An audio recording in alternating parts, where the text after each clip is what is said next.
এখন মাটির নিচের ওয়াজ চলবো। রাজি আছেন? কে কে মরবেন না হাত উঠান। ওমা, আমি বলছি কে কে মরবেন না? সবাই মরবেন ইনশাল্লাহ। আরে আশ্চর্য, সুনামগঞ্জ মাহফিল করতে গেছি, মরণের ওয়াজ শুরু করার লোক লেগে মানুষটা তো শুনেছি। কিরে বাবা, আজরাইলে তো ডরে লইব, মরতে হবে কি হবে না? কথা বলা হবে কি হবে না? এই দুনিয়ায় সবই পর, কবরে যে তোর আসল ঘর। এই দুনিয়ায় সবই পর, কবরে যে তোর আসল ঘর। কেমনি সে তাই তাকে বিপরে শুধুই মাটির বিছানা। কেমনি সে তাই তাকে বিপরে শুধুই মাটির বিছানা। চিন্তা করে দেখো না কবরে কি যাইবা না। যেই কবরে আল্লাহ ছাড়া বন্ধু কেহ পাইবা না। যেই কবরে নবী ছাড়া বন্ধু কেহ থাকবে না। চিন্তা করে দেখো না কবরে কি যাইবা না। মসজিদের আজান শুনিয়া কেমনে তাকো ঘুমাইয়া। মসজিদের আজান শুনিয়া কেমনে তাকো ঘুমাইয়া। আজরাইল আসিলে পড়ে কোনো উজর চলবে না। আজরাইল আসিলে পড়ে কোনো উজর চলবে না। চিন্তা করে দেখো না কবরে কি যাইবা না। যেই কবরে আল্লাহ ছাড়া বন্ধু কেহ থাকবে না। যেই কবরে নবী ছাড়া বন্ধু কেহ পাইবা না। চিন্তা করে দেখো না কবরে কি যাইবা না। কবর যাইতে হবে কি হবে না? কথা বলেন, যাইতে হবে কি হবে না? কবর থেকে বাঁচার কোনো সুযোগ? আমাকে সাবজেক্ট দিয়েছেন আমরা যে মাজার জিয়ারত করি, মাজার জিয়ারতের ব্যাপারে হুজুর একটু বয়ান করবেন। শুনতে রাজি আছেন? আমি সংক্ষিপ্তভাবে একদম টু দা পয়েন্টে কথা বলে বলে আপনাদেরকে মাজার জিয়ারত সম্পর্কে একটু আলোচনা করে শেষ করে দেব। আমার বাজান বসে আছে, যার জন্য আপনারা চাতক পাখির নেই আকাঙ্ক্ষিত হয়ে বসে আছেন। আমি যখন ছোট্ট একদম এটারে কি কর ল্যাংটা কাল কয় না, ওই সময় থেকে আমি ভক্ত। আমার বাজান মাওলানা মুশাররফ হোসেন আলী সাহেব, ওনার ওয়াজ আপনি শুনতে শুনতে হাসতে হাসতে কখন কান্দা দিবেন আপনি নিজেটা পাইতেন না। ওয়াজ করতেছে হাসতেছে, হঠাৎ করে দেখছেন এমন এক ওয়াজ দিয়ে দিছে আপনি কান্দে দিয়েছেন, কইতে পারেন না। সেই লোক বসে আছে। রাজি আছেন ইনশাআল্লাহ? হযরত আদম আলাইহিস সালাম দুনিয়ায় আসার পর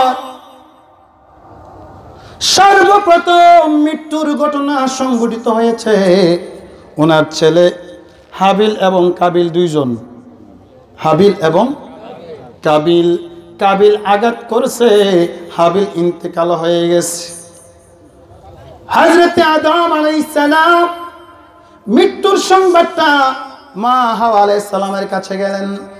ও হাওয়া, আমার ছেলে হাবিল তো দুনিয়াতে নাই, সে তো ইন্তেকাল করেছে, সে মারা গিয়েছে।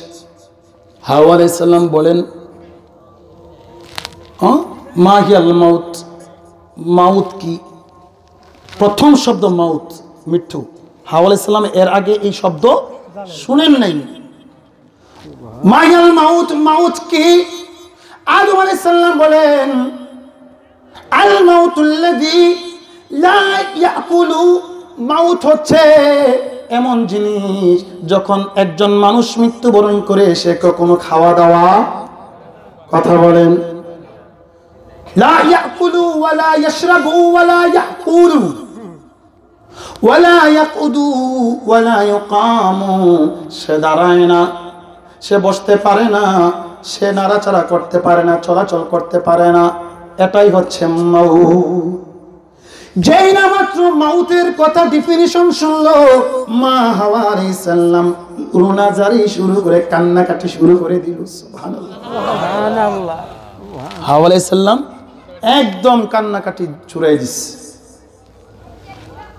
ওইখান থেকে আমাদের মা বোনদের কান্নাকাটির অভ্যাস চলে আসছে। আমাদের কেউ যদি আপনজন মারা যায়, আমরা পুরুষ জাতির চাইতে বেশি কান্নাকাটি কারা করে? কথা বলেন। মা বোন যারা তারা বেশি রুনা জারি করে কান্নাকাটি করে। এটা হচ্ছে হযরত মা হাওয়া আলাইহিস সালামের সুন্নাত। হ্যাঁ, মা হাওয়া আলাইহিস সালামের সুন্নাত এটা। আল মাউত, মৃত্যুটা কি? الذي خلق الموت والحياة ليبلوكم أيكم أحسن عملا। আল্লাহ রাব্বুল আলামিন বলেন, আমি মউত এবং হায়াত সৃষ্টি করেছি আমার বান্দা তার আমল নামায় কি আমল করে সেটা পরীক্ষা করার জন্য।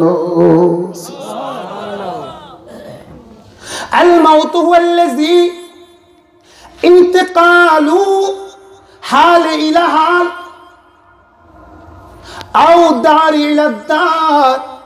মৃত্যু এমন একটা জিনিস, এক অবস্থা থেকে অপর একটা অবস্থায় ট্রান্সফার হওয়া, এক দরজা থেকে আরেক দরজায় ট্রান্সফার হওয়া, একটা দুনিয়া থেকে আরেকটা দুনিয়া ট্রান্সফার হওয়া, এটার নাম হচ্ছে আল মাউত, আল ইন্তেকাল। মাউত আর ইন্তেকাল আমরা অনেকেই বুঝি না। আমার স্পষ্ট মনে আছে, আমি তখন ক্লাস 4 না ক্লাস 5-এ পড়ি। পানিশ্বর ওয়াটার সিটি, আমাদের এলাকা পানির অভাব নাই, বর্ষাকাল। গুদারা কয় না, এটা কি কয়? গুদারা, নৌকা যাবা। আমরা গুদারে করে স্কুল থেকে যাইতেছি, একটা লোকের নাম আসলে আতিক মিয়া মাঝি, খুব বেশি স্পিডে নাও চালাইতে পারত। মাইকদা বলতেছে এক লোক যে অমুক লোক, ওই যে কতক্ষণে বলেন ইন্তেকাল করিয়াছেন, ইন্না লিল্লাহি ওয়া ইন্না ইলাইহি রাজিউন। মাইকদা কইতেছে, ওই লোকটা বলছে, আরে কত ভালো মানুষ আছেন, এই লোকটা ইন্তেকাল করে লাইছে, তো হইলে মনে আর বাঁচত না। মাইকদা কইতেছে এই লোক ইন্তেকাল করছে, তাহলে মনে আর, তো এই বেটা কেমন বোঝা বুঝছে ইন্তেকালের অর্থ? কথা বুঝেন নাই? মাউত মানে একেবারে শেষ হয়ে যাওয়া না। কুল্লু নাফসিন যায়িকাতুল মাউত, সমস্ত নফস, সমস্ত আত্মাওয়ালা প্রাণী মৃত্যুর স্বাদ গ্রহণ করতে হবে। এই কথা দ্বারা এটা কোনো বিষয় না মানে শেষ হয়ে যাবে, বিষয়টা এমন না। মনে রাখবেন, আমরা যখন মায়ের গর্ভে আসলাম 120 দিন 4 মাস পরে আমাদের শরীরের মধ্যে আল্লাহ পাক রূহ দিয়েছেন। সুবহানাল্লাহ। 4 মাস পর্যন্ত মায়ের পেটে রহেমে আমাদের বডিটা তৈরি হয়েছেন। 4 মাস হয়ে যাওয়ার পর আল্লাহ পাক রূহ ঢুকাই দিয়েছেন। আমাদের বডিটা আমাদের রুহুর চাইতে আগে আসছে। সুবহানাল্লাহ। রুহুটা ঢুকাই দেওয়ার পর নির্দিষ্ট একটা সময় পরে আমরা দুনিয়ায় জন্মগ্রহণ করি, ঠিক কিনা বলেন? দুনিয়ায় জন্মগ্রহণ যখন করি আমরা তখন চিৎকার চেঁচামেচি করি, কান্নাকাটি করি। প্রথমে মনে করি হায় হায় কি করলাম, ওইখানে তো ভালো ছিলাম, কোনো ঝামেলা আসিন না, দুনিয়ায় কেন আসলাম। কিছুদিন যাওয়ার পর ভালো লাগতে শুরু করে, মনে করতেছিলাম ওইখানে আর কই দিন আসছিলাম, এইখানে ভালো, অনেক লম্বা সময় থাকা যাবে, ঠিক কিনা? কই 9 মাস আর 10 মাস, এইখানে আমরা 10 বছর 20 বছর 100 বছর পর্যন্ত অনেকে হায়াত পায়, পায় কি পায় না? তখন মনে মনে চিন্তা করি আরে এর চাইতে এটা অনেক ভালো। অন্ধকার একটা জগতে তাই কি আসছি আমরা, কোনো লাইটিং ফাইটিং আলো মালো কিচ্ছু নাই। কি খাইছি না খাইছি এটার কোনো গ্যারান্টি আছে? কিন্তু দুনিয়াত কত ভালো মন্দ আমরা খাইতেছি, তাই না? কত আরামায়েশ করতেছি, আমাদের কাছে মনে হয় এইটাই আমাদের কাছে মনে হয় সবচেয়ে ভালো। সুবহানাল্লাহ বলুন। ট্রান্সফার হয়ে যাওয়া, মায়ের গর্ভ থেকে দুনিয়ায় আসা মানে এটা নয় আমরা মারা গিয়েছি, শুধুমাত্র জায়গা ট্রান্সফার হয়েছে আমাদের। মায়ের গর্ভ থেকে আমরা দুনিয়ায় এসেছি, আবার এই দুনিয়া থেকে যখন আমরা মৃত্যুবরণ করি, ওই মৃত্যুবরণ করার পর আলমে বরজখ আমাদের কাছে এইরকম মনে হয়। যখন আলমে বরজখটা আমরা দেখতে পাবো তখন মনে হবে আমাদের দুনিয়াটা তো মায়ের পেটে যতদিন ছিলাম দুনিয়াটা মনে হয় এইরকম ছোট। দুনিয়ায় যে আপনি 60 বছর বাচ্চা গেছেন, মরার পরে মনে হবে এই দুনিয়ার হায়াতটা এইরকম, 60 বছরের হায়াতটা কি অল্প সময় মনে হবে। সুবহানাল্লাহ বলেন না। মৃত্যুটা কেমন হবে? মুমিন ব্যক্তির মৃত্যু আর কুমিন ব্যক্তির মৃত্যু একরকম হবে? কথা বলে।